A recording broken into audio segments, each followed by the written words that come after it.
ఆయన యందు నీవు నమ్మిక ఉంచగలిగితే ఖచ్చితంగా నీవేం చేస్తావంటే ధన్యుడు వగుతావు.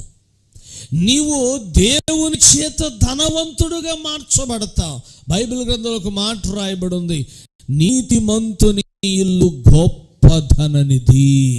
ఇది ఎలా సాధ్యం? ఊరికి బైబిల్ అలా రాసి పెట్టాడా? ఇది ఊరికి మనం చదువుకోవటానికి ఉందా? లేదు. ఐగుప్తీయుల ఎదుట దేవుడు చేసిన కార్యాలు ఎంత వాస్తవములైనవో. ఇదిగో నీవు దేవునిని నమ్ముకొని విశ్వసించిన ఎడల నీ ఇల్లు కూడా గొప్ప ధననిధిగా మార్చబడటం అనేటువంటిది ఇది అక్షరాల 100% వాస్తవమైన జీవితం. చప్పట్లు కొడి దేవుడు నీవు నమ్మిన ఎడల, హల్లెలూయా, నీవు నమ్మక